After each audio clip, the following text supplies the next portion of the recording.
All right, everyone, how you doing today?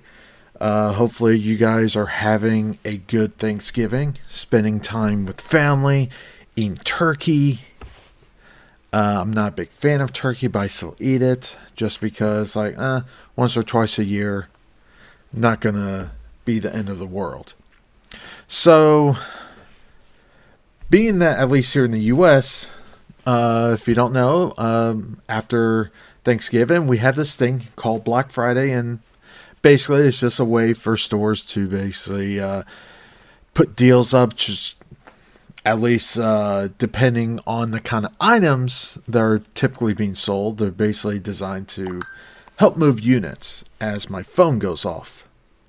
But anyway, so what I want to do is basically give you my top picks of items to consider getting for Black Friday. Now, first and foremost, these are just my suggestions. Everyone will have their own suggestions. I'm not really going to talk about TVs, sound systems, or anything like that. This is mainly more geared towards gaming and basically gaming stuff that maybe people don't really have but are thinking about it. And then these are the ones I would consider going for. So obviously, whether you're getting a Switch, one of the PC handhelds, or if you have like a tablet, or even like one of those Microsoft Surface, for example, that have SD card slots, well, being that now we have, and I actually made a video about this. Actually, it's not actually up yet, apparently. But I did make a video. I just didn't upload it. I don't think I uploaded it yet. Man, I need to double check. Well, if I didn't, it's going to go up very, very soon. But that is, we now have a 1.5 terabyte micro SD card. So this would be good for the Nintendo Switch, the Steam Deck, if you have like a ROG Ally, or even like I said, Microsoft Surface. Basically any device that accepts micro SD cards, assuming the device is able to support that large of a capacity. We now have a 1.5 terabyte micro SD card, and it's at $120. Normally it's $150. And in that video, I basically said that don't be surprised if they decide to cut the price for Black Friday. And guess what? Here it is. $120 for 1.5 terabyte micro SD card. Really, really good deal, especially for the capacity you're getting. I do have this installed in my Switch. It does work just fine. If you don't know about the Switch is technically able to support up to 2 terabytes. So the fact that we have a 1.5 terabyte now, well, it works fine with it. So this is, in terms of storage solutions, this is going to be the best one to look at. Next thing that I'm going to recommend, speaking of PC handhelds, is the ROG Ally. Yes, I do have a ROG Ally. Actually, I have it in my case right here. And while I will say this, when it first came out, there were software issues, there were bugs. I did have to tinker it around quite a bit. However, recently, a lot of the updates they've been doing to this thing has been not only improving the capabilities of the hardware, but it's also been streamlining and fixing a lot of the bugs. And so far, currently, this has been pretty much near flawless for me. Now, one thing I will say about the ROG Ally, yes, I am aware that a lot of people are saying they're having issues with the SD card slot. My particular unit, and I bought this at launch, so far, knocking on wood, I have not had issues with the micro SD card slot on this thing. In fact, I use a 1 terabyte micro SD card on this thing, And while I do notice it does get pretty warm, the card itself, the card or even the micro SD card slot hasn't died on me. So for me personally, this, in terms of the hardware, this thing's actually been pretty rock solid. But given the fact that Asus has been doing actually a pretty decent job of updating the thing and helping improve things with the ROG Ally. Currently, this thing is actually pretty rock solid. In terms of PC handhelds, now I'm not going to talk about the Steam Deck. I will talk about it in a little bit, but in terms of PC handhelds, yes, I'm aware of the Legion or the Lenovo Legion Go. However, that thing is bigger. So if you want a reasonably sized handheld that is similar in size or just slightly bigger than like a Switch, this thing is actually pretty solid. Now, I will say too, there is, the one I'm showing right now is the Ryzen Z1 Extreme version. There is a non-extreme version. However, and it is at $450 for the non-extreme version. I will say spring the extra money for the extreme version, just because based on the tests that other YouTubers has already done with it, it's a pretty noticeable difference, especially if you're playing more graphically intensive games on this thing, that it is worth spending the extra money. But if you are someone that does play a lot more simple games, then maybe, or a lot of older games, because keep in mind this is a Windows 11 machine, so anything Windows related you can basically install and play on it. So this is actually really good for like older games too. But if you are someone that's more into playing older titles, then yeah, if you want to save some money, get the non-extreme version. But for me personally, if you're going to be playing, the newer titles, in addition of older titles, spend the extra money for the extreme version. Apparently the battery life between the two is not really that big of a difference. So I would say go with the extreme version, but at $620, this thing is actually very, very solid. The next thing I'm going to say is the Xbox Series S. So this is probably going to be the better deal for two reasons. One, yes, I know the Series X is more powerful. I do have a Series X, but I also have a Series S as a secondary console. And if you're someone that only plays a couple of titles,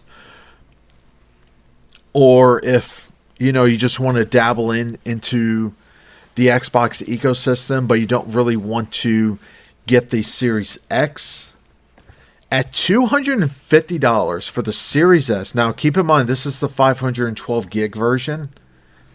So there is going to be a little bit of storage limitation with this, but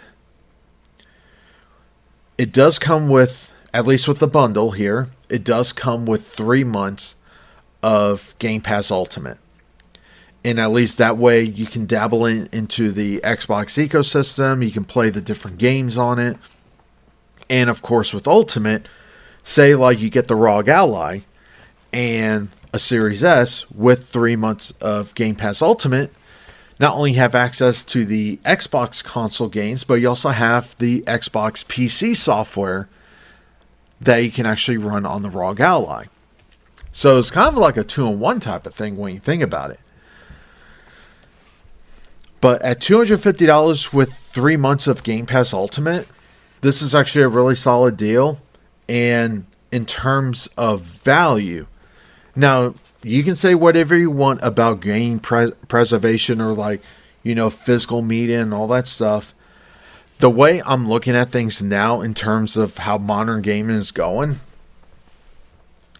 digital releases is going to be the future, whether you like it or not, and the way a lot of the physical releases are, they're still going to have day one patches, day one updates, or even in some cases, it's literally just like a unlock code or an unlock key for the disc, and then you still have to download the full game.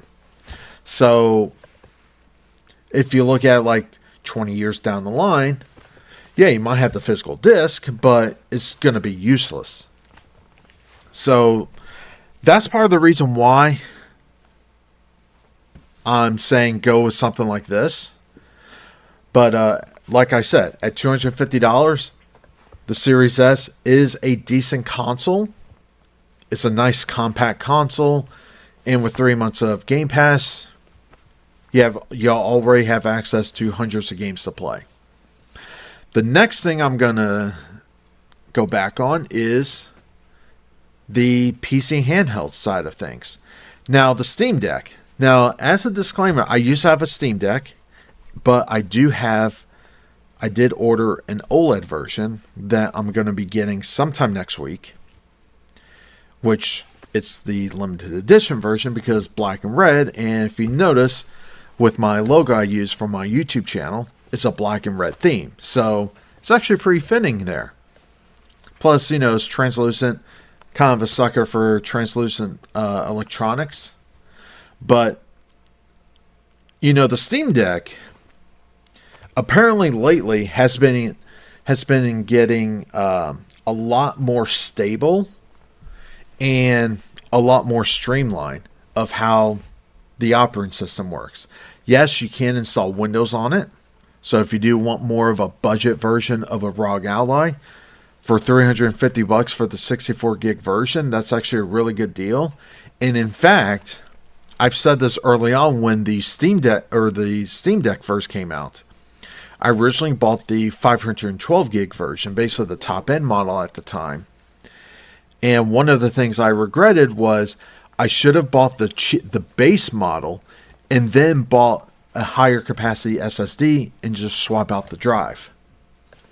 So if you're already planning on upgrading the SSD in it, go with the base model and then upgrade the storage. Now, at $350, it is the LCD version. If you do want the OLED version, the cheapest version is going to be at $550.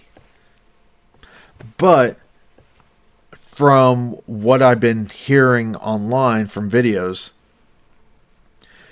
it is a somewhat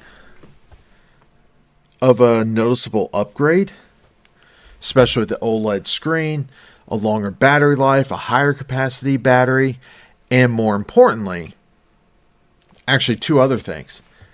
The OLED version does come with a 90 Hz refresh rate versus 60, and Wi-Fi 6E versus Wi-Fi 5. So it's going to be a much faster download process for downloading games. So that's going to be really important there too. So that is something to keep in mind also. If you do want the limited edition version, it is $680 at 1 terabyte. And that's why I decided to buy another 1.5 terabyte SD card, because this is going to go into the Steam Deck OLED. Now, for PlayStation fans out there, now there is 2 bundles for this. You got the Modern Warfare 3 bundle and, of course, the Spider-Man 2 bundle. Both at $500. This is the new variant of the PlayStation 5. And at $500, while it's not really a discount, but you are getting a game with it. Say whatever you want about Modern Warfare 3, at least it's an included game. But if you don't care about Call of Duty, you do have the Spider-Man 2 version. Going on to the Switch, this is probably going to be my pick here, is the Switch OLED, the Smash Bros. Ultimate version. Not only you get the Smash Bros. Ultimate game with it, but it also comes with 3 months of Switch Online. It is the cheaper version, or the regular version, not the ones that you're going to get like the Genesis N64 and stuff like that. But at least you get the membership that you can still play games online. So you get 3 months of that, and of course, you do have special Joy-Cons fitted for the Smash Brothers logo there. And at $350, while, like I said before, like with the PS5, while it's not really a discount on the console itself, but at least you're getting additional added stuff to it. And if you want to go back to the Xbox side of things, the Series X is being discounted at $50. So it would be at $450. Most places that have Series X is basically going to be at $450 for Black Friday. However, I would say look for the ones that comes with a game with it. So if you find a console that's just the console, if you can find one that comes with a game, go with that version instead. Now, for VR, this is going to be my pick. Yes, I do have a Meta Quest 2, but at $250, this is the 128 gig version. I'm just going to be upfront with you. The 128 gig version is perfectly fine.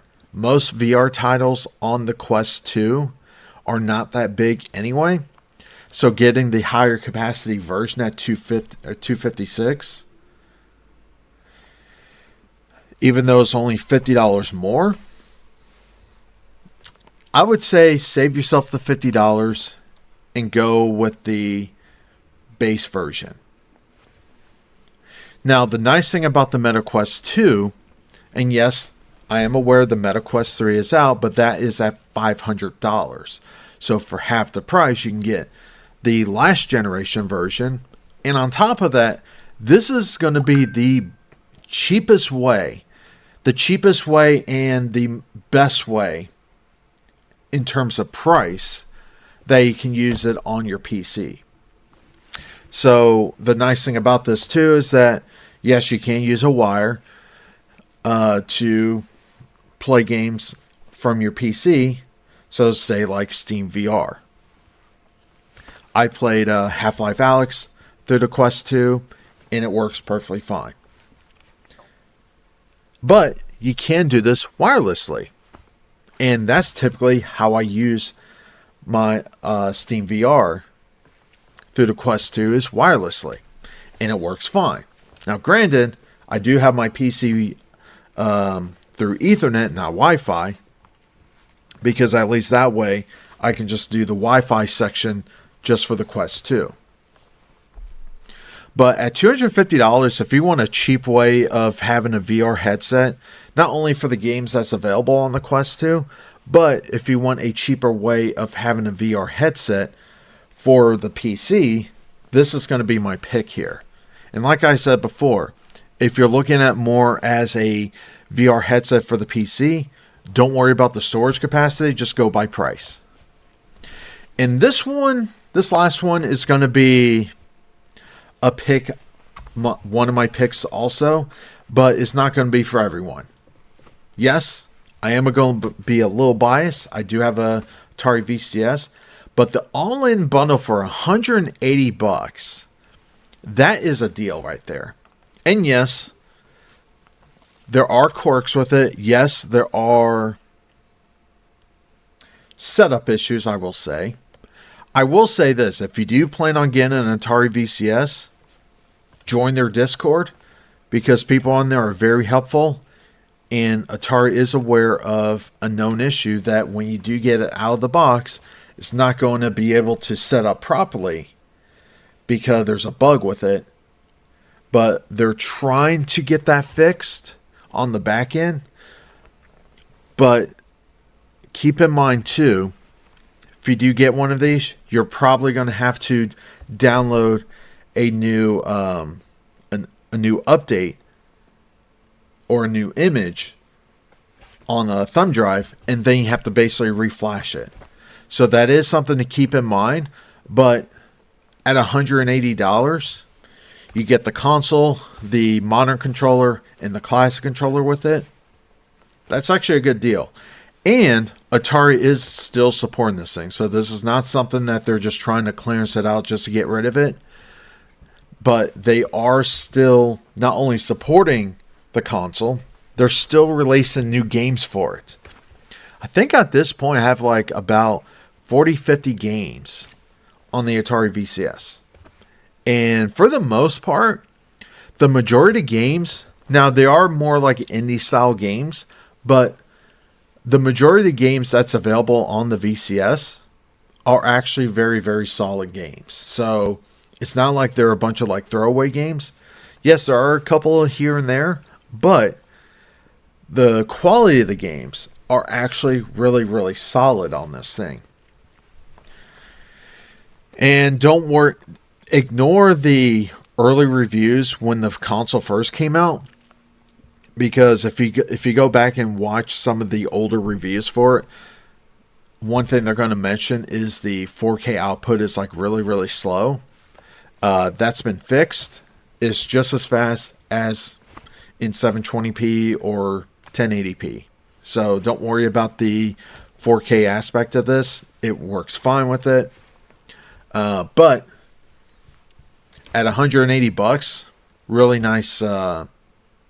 A really nice deal.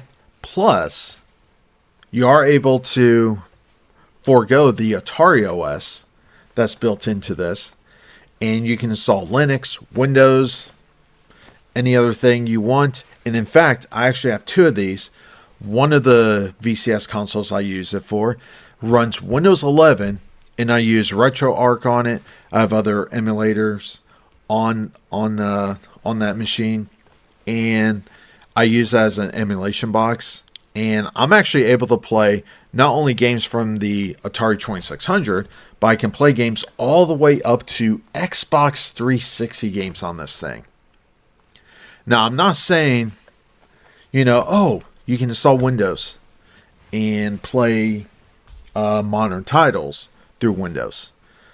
You can install Steam on it, or even like Epic Games, things like that. If it's less intensive games, it'll actually play just fine. But if it's more high intensive games, it's going to struggle. So keep that in mind. But at $180, if you're wanting to have something a little different than like the typical Xbox, PlayStation, Switch, or even like a PC handheld, if you want something a little different, this is actually a neat thing to have. Like I said before, this is not going to be for everyone, but if you are someone that wants something a little different in your setup, at $180, really, really solid. So those are my picks for Black Friday deals for 2023. Thanks for watching, and like always, have a good one.